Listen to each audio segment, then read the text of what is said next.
Radio J, l'invité du Grand Journal au micro de Steve Nadjar. Anne Fulda, bonjour. Bonjour. Et merci d'avoir accepté notre invitation. Vous êtes grand reporter au Figaro et vous animez l'émission L'heure des livres sur CNews. Mais c'est de votre livre dont on va s'entretenir dans les prochaines minutes. Un livre collectif paru sous votre direction aux éditions Perrin, intitulé Femmes d'État, l'art du pouvoir, 20 portraits politiques et intimes allant de Cléopâtre à Angela Merkel en passant par Golda Meir. Parleriez-vous, Anne Fulda, d'un art féminin du pouvoir, d'une modalité singulière d'exercer et d'incarner le pouvoir politique ? Écoutez, je trouve que oui, il y a des points communs entre ces femmes que l'on a décidé sur laquelle on a décidé de mettre le projecteur. C'est que, en général, déjà, le pouvoir, elles ne l'ont pas rêvé, elles ne l'ont pas fantasmé. C'est pas l'obsession de leur vie, la conquête du pouvoir.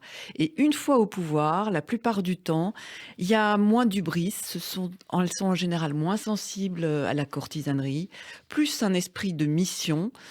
Elles sont aussi plus perméables et sensibles au travail collectif, moins intéressées par la conquête territoriale. Mais alors évidemment, il y a des contre-exemples. Je vous dirais, bon, ça c'est des traits généraux. C'est-à-dire que par exemple, une Cléopâtre était quand même très sensible à son image et à ce qu'on parle bien d'elle. Il y a eu aussi des dérives autoritaristes. Voilà, donc on ne va pas dire que Catherine II était un modèle de modération. Donc, qu'est-ce qui les fait courir au fond ? C'est d'abord le seul intérêt public ? C'est souvent... Oui, parce qu'en général, par exemple, vous voyez la France, où à cause de la loi salique, finalement, les femmes n'exercent pas naturellement le pouvoir. Lorsqu'elles le font, c'est pour pallier la défaillance, soit parce qu'elles ont un fils qui est trop jeune, soit pour pallier la défaillance d'un autre. Mais c'est jamais le premier choix.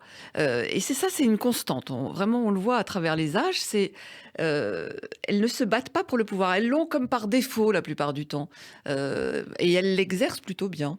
Alors, par un curieux hasard, deux dirigeantes politiques sont au cœur de l'actualité internationale du jour. La désormais ex-première ministre britannique Liz Truss a officiellement présenté sa démission au roi Charles III après moins de 2 mois au 10 Downing Street, que rejoint cet après-midi son successeur, Rishi Sunak. En Italie, la nouvelle présidente du Conseil, la post-fasciste Giorgia Meloni, est devenue la première femme à diriger le pays. Elle a prononcé ce matin son discours de politique générale devant la Chambre des députés italiens. En France, et pour quand, Anne Fulda ?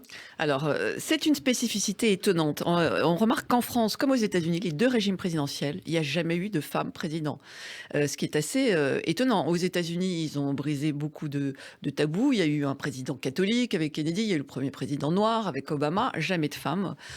En France, il y a eu des tabous plus sur la vie personnelle qui ont été brisés, sur un président célibataire, un président avec une femme plus jeune, mais jamais une femme présidente. Alors certes, on a vu lors des dernières élections, depuis 2007, il y a eu 3 fois des femmes au second tour de la présidentielle, mais jamais une femme n'a été élue. Donc, écoutez, c'est à suivre, encore une femme. 2 femmes, donc, candidates malheureuses en France, oui, au Ségolène second tour de la Royal et Marine présidentielle. Le Pen. Et 2 femmes qui ont accédé à Matignon, dont actuellement Elisabeth Borne. Voilà, oui. Et alors, on avait, avant qu'Elisabeth Borne soit nommée, et là, vous voyez, il y a quand même encore cette constante. Édith Cresson, en 91, c'était la même chose. C'est lorsque les choses vont très mal, souvent, que les femmes sont nommées, il faut bien dire. Ça semble une généralité, mais c'est souvent vrai, quand même. Est-ce qu'il existe, pour autant, toujours un plafond de verre qui serait généré par l'association du pouvoir au concept de virilité, de puissance, forcément associé aux hommes ? Le pouvoir de verre, il existe, comme je viens de vous dire, surtout dans les régimes présidentiels, qui sont plus associés, notamment en France, à cause de cette forte empreinte monarchique, à cette image de virilité, de pouvoir masculin. Mais comme vous l'avez cité, vous l'avez dit en commençant l'émission, on voit en Italie, on voit en Finlande, il y a une première ministre aussi. Bon, évidemment, le cas de la Grande-Bretagne, qui a connu, que c'est pas la première fois qu'il y a des premières ministres femmes. Il y a eu évidemment Thatcher, il y a eu Theresa May, il y a eu l'Allemagne, évidemment, avec Angela Merkel. Donc, le pouvoir se féminise, en tout cas en Europe et pas seulement.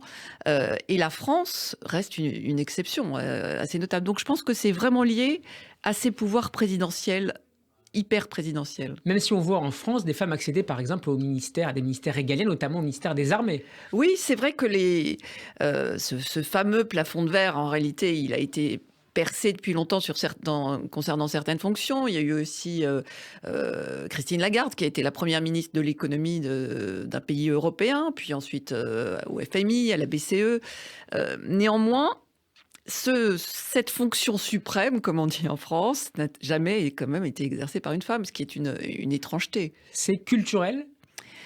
Alors, au-delà des questions institutionnelles que vous avez oui, je pense qu'il y a quelque chose de culturel. Je pense qu'il y a quelque chose qui est lié. Regardez Valérie Pécresse. Je ne dis pas qu'elle avait tout pour être élue présidente. Néanmoins, on a vu que l'un des éléments qui l'a fait chuter, c'est ce fameux débat public, ce meeting, qui était un exercice où c'est vrai qu'elle n'a pas excellé, elle n'a pas été bonne, mais parce que c'est pas un exercice dans lequel les femmes sont à l'aise. Alors certes, il y a toujours là aussi des contre-exemples. Une Marine Le Pen est plus à l'aise dans cet exercice-là, mais là, on l'a vu, on lui a fait passer des épreuves très comme initiatiques et avec quand même une forte connotation virile, oui. Elle aurait dû les refuser pour imposer son style, sa marque. Moi, je pense qu'elle aurait dû, oui. Je pense qu'elle a été mal conseillée et je pense qu'elle probablement, notamment par des hommes, et qu'elle aurait dû dire, bien moi, je fais différemment. Alors, s'intéresser aux femmes, Anne Fulda, aux femmes d'État passe nécessairement par l'étude de la figure de Golda Meir. C'est Georges Ayache qui signe le portrait de celle qui fut chef du gouvernement israélien de 1969 à 1974. Après avoir gravi toutes les marches du pouvoir du jeune État hébreu, elle dirigeait notamment la diplomatie israélienne pendant 10 ans, de 1956 à 1966. Femme expérimentée, donc femme de tête aussi, décrite parfois comme dure, froide, cassante, et dont l'image est encore ambivalente aujourd'hui dans l'opinion publique israélienne. Cette détermination et ce tempérament sans doute surjoué n'était-il pas la condition sine qua non pour qu'une femme puisse s'imposer dans un monde de décideurs exclusivement masculins, s'interroge dans le livre Georges Ayache. Est-ce que vous partagez d'abord cette analyse, Alfunda? Et quel regard portez-vous de manière plus générale sur cette Golda Meir, et dont l'inspiration fut extrêmement forte sur beaucoup de femmes, beaucoup de dirigeantes politiques? Alors, ce qui est étonnant, c'est que Israël, parce qu'elle a vraiment participé, c'est vraiment une pionnière, elle a vraiment participé à la création d'Israël. Elle est partie en Palestine avant même la création de l'État d'Israël. Mais elle-même, elle a dû, dans un pays censé être très égalitaire, elle a dû renoncer à se présenter à la mairie, je crois que c'est de Tel Aviv, parce que c'était une femme. Donc ça existait aussi à l'époque. Et ce qui est intéressant, moi, j'aime bien la personnalité de Golda Meir, comme celle d'Angela Merkel. Elles font partie de celles que je préfère parce qu'elles ont connu deux mondes totalement différents. Golda Meir, elle est née en Ukraine. Ukraine contrôle l'Empire soviétique. Elle a quitté ce monde-là. Elle s'est engagée et elle est devenue totalement une autre. Elle s'est vraiment extraite du monde dont elle était originaire. Elle a même changé son nom, jusqu'à changer son nom, qui était le nom de son mari, Meyerson, qui est devenu Meyer. Mais Angela Merkel, la même chose, née en Europe de l'Est, est devenue cette dirigeante emblématique, même si aujourd'hui on peut dire qu'elle a fait peut-être quelques erreurs stratégiques, d'Allemagne et de l'Europe de l'Ouest. Donc c'est des personnalités comme ça qui ont su s'extraire d'un monde pour s'imposer dans un autre. Donc pour incarner l'unité de la nation. Et pour incarner l'unité de la nation. Et toutes les deux ont ce trait commun, ce point commun. Et sont des personnalités qui peuvent que forcer le respect, quoi qu'on dise, même si on peut avoir des nuances d'appréciation sur leur bilan. Alors Golda Meir, qui fut surnommée la grand-mère d'Israël et qui envisagea pourtant de renoncer au pouvoir, nous sommes en 1966, mieux vaut jouer les grands-mères à plein temps que les ministres à mi-temps, se justifiera-t-elle auprès du Premier ministre de l'époque, Lévi Eshkol. Cette tentation du repli sur la sphère privée, est-ce qu'elle touche de moins en moins aujourd'hui les femmes politiques ? Oui, elle touche moins, mais vous voyez, c'est quand même intéressant. Il y a longtemps, lorsqu'on disait que le pouvoir ne devait pas échoir naturellement aux femmes, on disait tuta mulier un utero. C'est-à-dire que la femme, sous les monarchies, elle servait à enfanter, en fait, à créer, à mettre au monde des héritiers. Donc ces vieux réflexes reviennent, même chez des femmes comme Golda Meir. Et c'est amusant d'ailleurs, Angela Merkel, dont on parlait à l'instant, comment on l'appelait Mouti, quand maman. Il y avait cette connotation-là. Donc, et très longtemps, il y a eu aussi cette idée qu'on ne pouvait pas être mère et exercer le pouvoir. Marie-Thérèse d'Autriche a été un peu l'exception.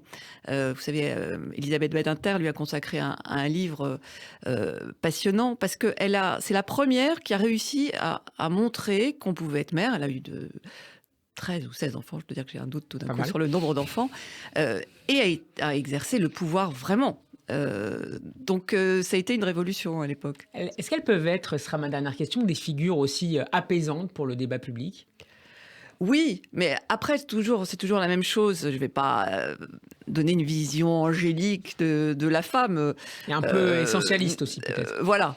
Néanmoins, c'est vrai que, et je reviens à ce côté mère de famille ou grand-mère qu'on leur attribue parfois, cela peut effectivement donner plus un esprit de concorde, d'apaisement qu'un homme.